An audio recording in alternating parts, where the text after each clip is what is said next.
সেটা কিন্তু শুধুমাত্র তোমাদের এই ভালোবাসার কারণেই হচ্ছে। তোমরা যেমন আমাকে ভালোবাসো, বাংলাদেশকে ভালোবাসো, এই যে অক্লান্ত পরিশ্রম করো বাংলাদেশের জন্য, এই যে মালয়েশিয়ায় যারা আছে তারা এত পরিশ্রম করে বাংলাদেশের রেমিটেন্সের জন্য, তোমরাও আমার মতো এক একটা যোদ্ধা। আমরা সকলে মিলে কিন্তু কাজ করে যাচ্ছি বাংলাদেশের জন্য, তাই তো?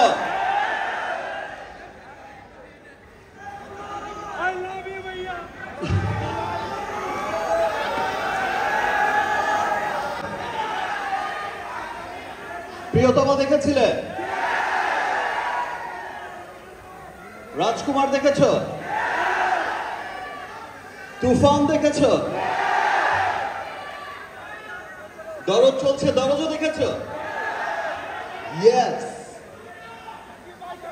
এই যে তোমাদের মতো পুরো পৃথিবীতে যত প্রবাসী ছড়িয়ে আছে আমাকে এত ভালোবাসে, এবং তোমরা তো এক একটা যোদ্ধা। আমি তো আগেই বলেছি যে তোমরা দেশের ইকোনমিক ডেভেলপে যে এত পরিশ্রম করে যাও, বাংলাদেশের সব মানুষ তোমাদেরকে অনেক ভালোবাসে, আমিও ভালোবাসি। আর স্পেশালি আরো বেশি ভালোবাসি যে তোমরা প্রবাসে থেকেও যে আমাকে এত ভালোবাসো।